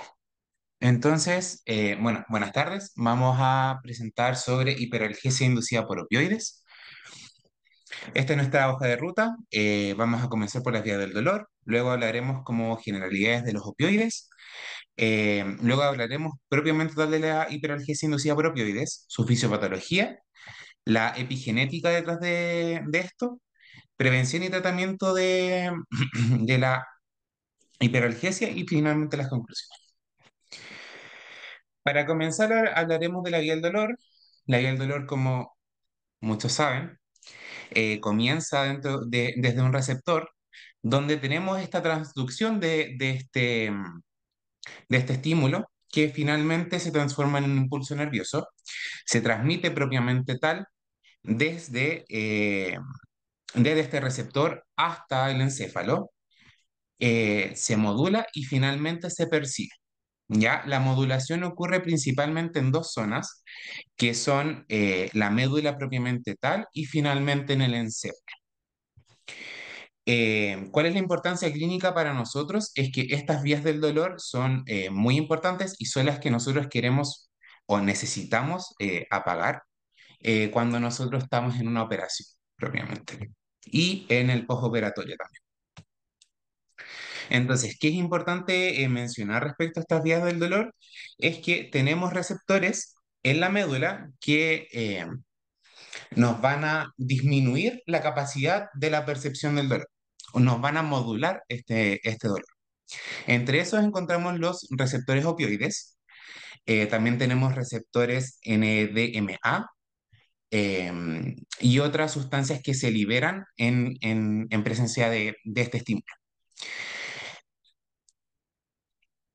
Para hablar de los opioides, bueno, sabemos que es un potente analgésico, pero su dilema es que genera este tipo de efecto adverso.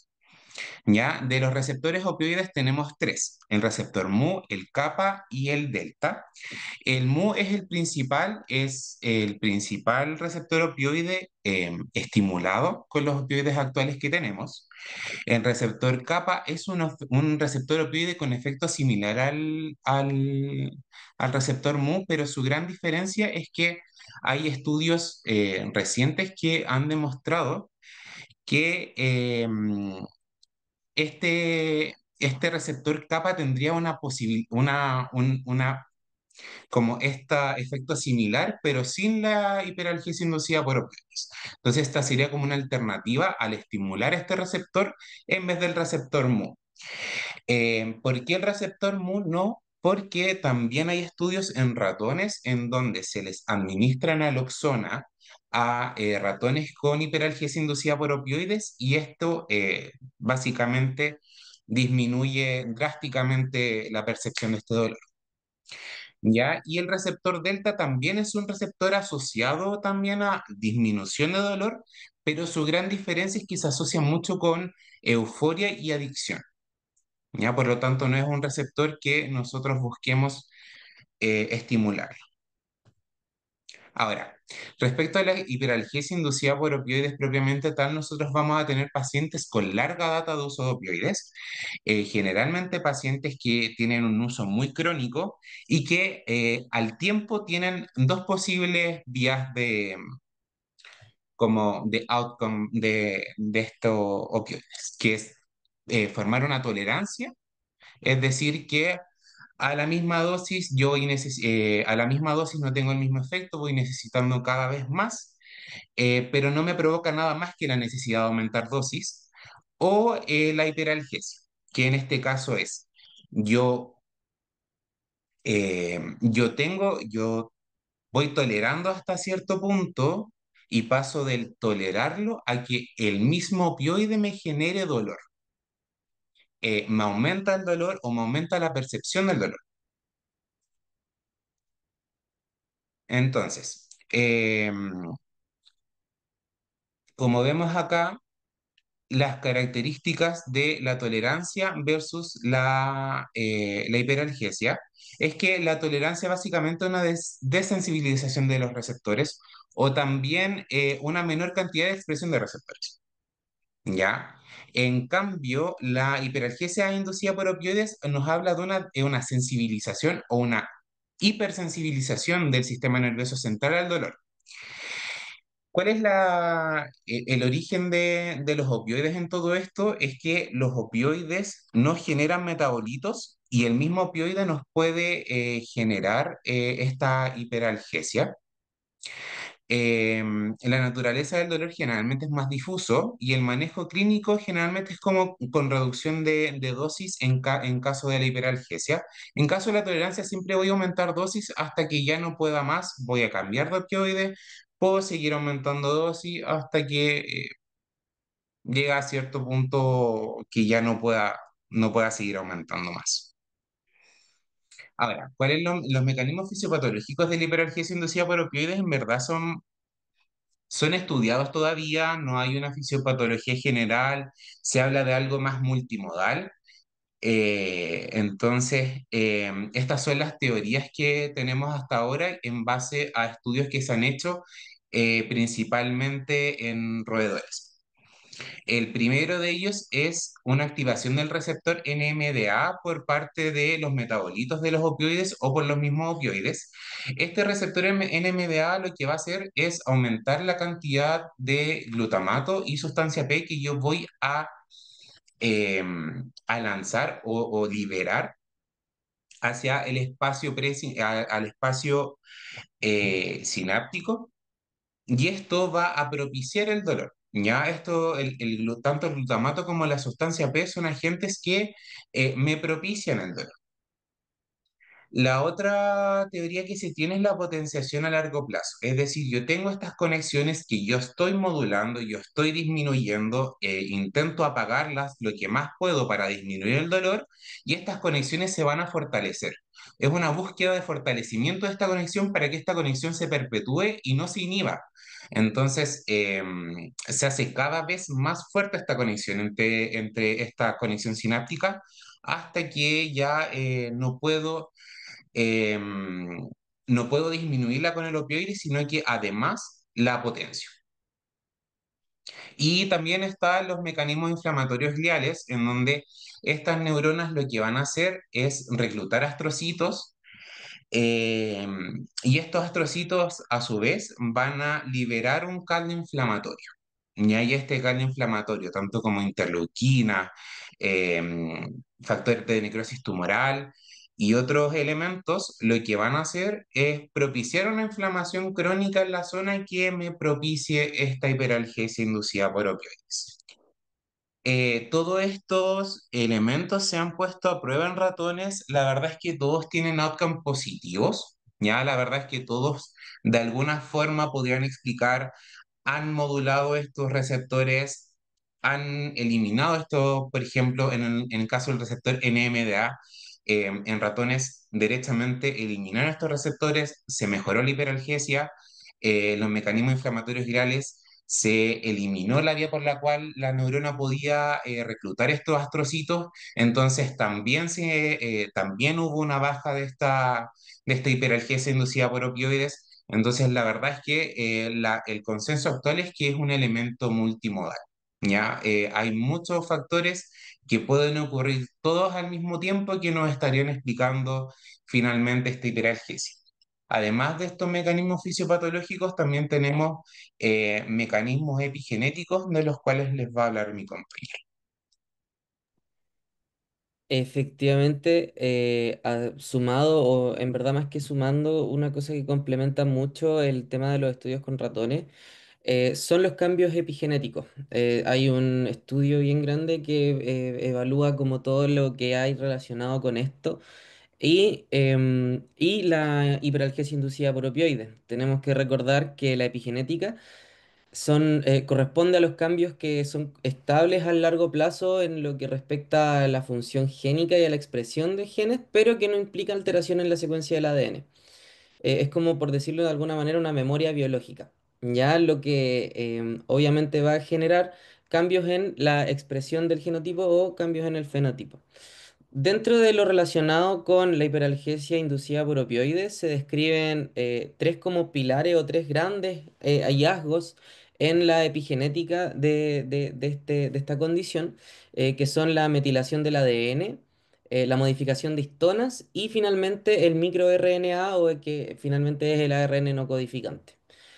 Es muy molecular esta parte y en verdad el paper que lo describe ahonda mucho, mucho, mucho y en verdad intentando hacerlo de una forma bien, bien sencilla.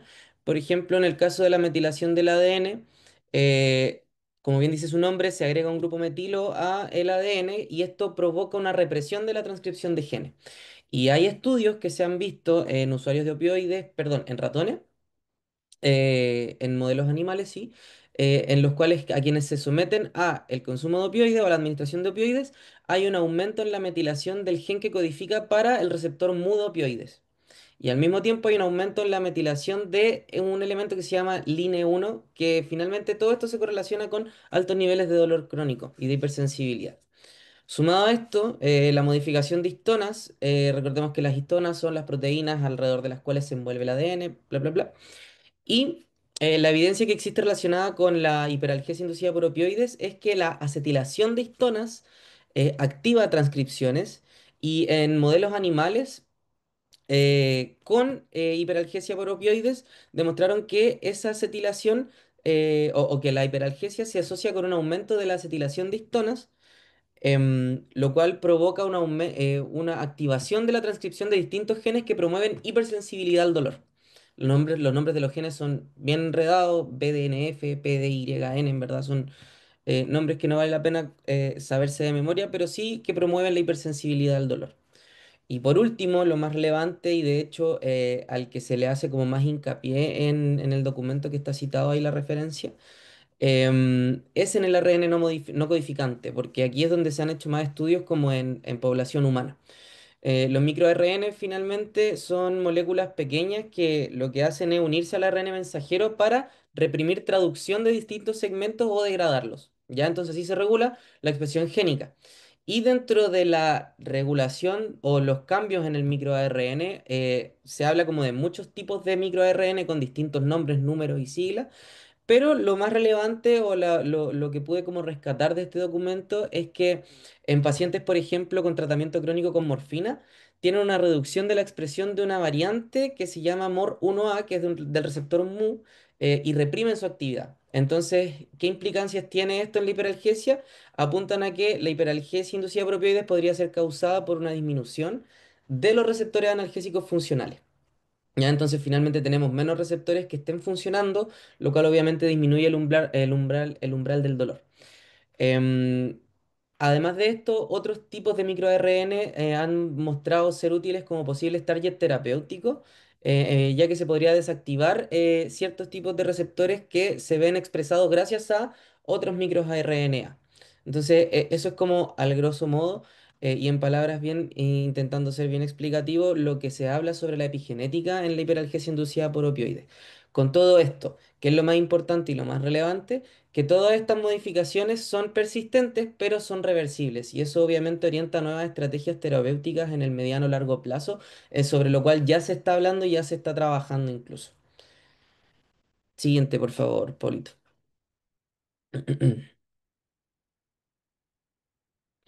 Entonces, ya que conocemos la hiperalgesia inducida por opioides, nosotros en el contexto preoperatorio, intraoperatorio, los opioides son una familia de fármacos que se usan en gran cantidad.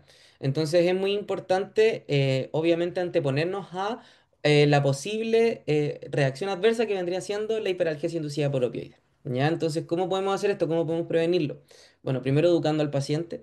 El paciente, sobre todo los que tienen uso crónico de opioides, sin embargo, igual se puede ver en pacientes que no tienen consumo crónico de opioides, igual se puede ver la hiperalgesia, pero explicarle un poco que dentro de las posibles reacciones adversas está esta hiperalgesia, que el paciente va a sentir un dolor exacerbado. Debemos identificar el riesgo de hiperalgesia y se describe que en pacientes que tienen un consumo de más de 60 miligramos de equivalente de morfina, ya podrían eventualmente gatillar una hiperalgesia tras la administración de más opioides, ¿ya? Y por esto mismo, lo ideal es que si nosotros identificamos el riesgo a tiempo, deberíamos poder optimizar la dosis, y la optimización de dosis que se describe es idealmente, ojalá, reducir en un 50% el habitual de, el opioide que está tomando nuestro paciente. Sin embargo, se dice que es difícil en vista de que un paciente con consumo crónico de opioides claramente no lo está pasando bien, está sometido a un dolor no menor, por lo tanto, bueno, habitualmente son pacientes oncológicos, etcétera. Entonces, a veces resulta difícil. Y por lo mismo también nosotros en el intraoperatorio, digo nosotros, el equipo de anestesia también toma en cuenta esto y muchas veces administra medicamentos que podrían ser útiles o que derechamente opioides que no tienen este desenlace que es la hiperalgesia inducida por opioides. Siguiente, por favor, Pablito. Entonces, ¿cómo nosotros tratamos derechamente la hiperalgesia inducida por opioides? Ojalá rotar los opioides. Se ha visto que hay algunos opioides que son los que más se relacionan con la hiperalgesia, que son sobre todo los que se dan como los que son muy potentes y de corta duración, lo que son el caso, por ejemplo, del remifentanilo, el fentanilo, ¿ya? Y también adyuvantes farmacológicos. Acá entra mucho en juego la importancia de la analgesia multimodal. Nosotros podemos trabajar en conjunto siempre que se pueda usar anestésicos locales, bloqueos, AINES, antagonistas de los NMDA. Y en este último me quiero detener un segundo, porque como pudimos ver en la fisiopatología o en los mecanismos implicados, hay una acción de los NMDA. Por lo tanto, se ha visto que dentro del tratamiento es súper importante usar fármacos antagonistas del NMDA. Dentro de esto está, por ejemplo, la ketamina, entre otros. Y Obviamente terapias no farmacológicas son pacientes que, como bien ya venía diciendo, se encuentran sometidos a un dolor importante, son pacientes que psicosocialmente también se ven afectados y eso también obviamente perpetúa el dolor, lo aumenta y lo exacerba ya que el estrés crónico, todo eso somete al paciente a más exposición a posibles dolores exacerbados. Entonces, las terapias no farmacológicas también son importantes, pero de estos tres, yo diría que en el que más injerencia se va a poder tener es en la adyuvancia farmacológica, en la analgesia multimodal y obviamente el especial hincapié en los bloqueadores o en los antagonistas de los receptores NMDA. ¿Ya? Eso. Y como conclusión, entonces, debemos tener siempre presente que la hiperalgesia inducida por opioides es un fenómeno complejo, paradójico, que poco a poco se ha ido describiendo y estudiando más y más. Se han ido descubriendo mecanismos multifactoriales involucrados. La epigenética es clave para las terapias futuras. Incluso leí por ahí que se está pensando como en terapia génica, lo cual obviamente es algo en lo que todavía no se puede aventurar mucho. Y obviamente la prevención es la mejor estrategia, anteponernos y tener siempre presente el esquema de analgesia multimodal.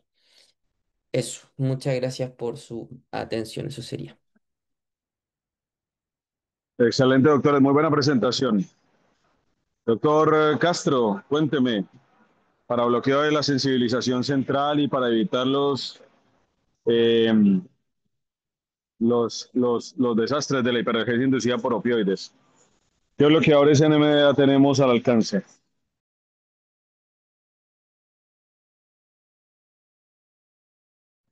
Hola, Doc. Bueno, podríamos usar ahí como presentaron sulfato de magnesio, ketamina también para los receptores de NMDA.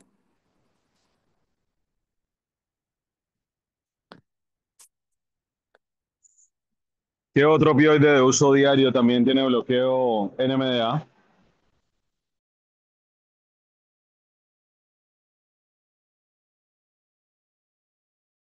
La metadona, ahí lo dijeron.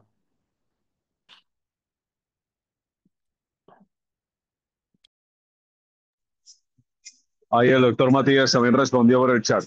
Excelente. Bueno, hasta el momento, no sé si de pronto alguno de mis colegas, pero hasta el momento yo no he tenido ningún caso en el que tenga que haber diagnosticado la hiperalgesia inducida por opioides. Cuando yo hice mi rotación por el DIPRECA, me decían que la hiperalgesia inducida por opioides es un síndrome, ¿cierto? Una conjunción de síntomas y signos donde el dolor eh, iba más allá de la zona que estaba lesionada, de la zona operada, ¿ya? Y que llegaba cerca a estar asociada a la alodinia, ¿ya? Entonces, la verdad nunca la he visto y cuando uno es bien multimodal en su manejo analgésico, cuando utiliza principalmente la analgesia regional, se reduce significativamente el dolor de la zona operatoria, pero nunca he tenido, gracias a Dios, la oportunidad de ver esto. Lo otro es que las dosis altas de opioides fuertes como el remifentanil podían inducir esta hiperalgesia, ¿ya? Y evidentemente la suspensión y el metabolismo rápido que tiene el remifentanil podía inducir en dolor de rebote esta hiperalgesia. Yo, gracias a Dios, hasta el momento nunca la he visto, pero sí es un síndrome pues, que está descrito y que tenemos que tener en cuenta, ¿ya? No sé si alguien más quiera complementar algo con respecto a esto.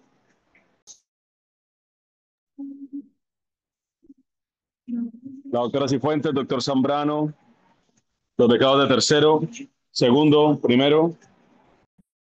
Oye, nada, no, muy buena presentación de los chicos. Yo me gustó bastante que explicaron bien la parte de la fisiopatología, que yo creo que la fisiopatología del Sí, dolor cierto, es cierto, bastante muy bien. compleja, ¿ah? Es bastante compleja y yo creo que pudieron entenderla y creo que la explicación fue bastante buena. Nada, yo creo que no tengo nada más que aportar. Con respecto a eso que dice el doctor Zambrano, yo he insistido mucho en que los doctores que pasan con nosotros comprendan la ruta del dolor. Me parece muy asertivo lo que acaba de decir el doctor Zambrano. Conocer que la ruta del dolor involucra muchos receptores hace que tú seas bien multimodal en el manejo de tu analgesia, que no sea todo morfina, morfina, morfina, morfina, metadona, metadona, metadona, sino que seas bien multimodal. Con eso das una excelente calidad de analgesia, evitas el dolor crónico posoperatorio, el dolor de rebote y síndromes como este, la hiperalgesia inducida. Ya. ¿Algo más? No sé, Mai, Susi.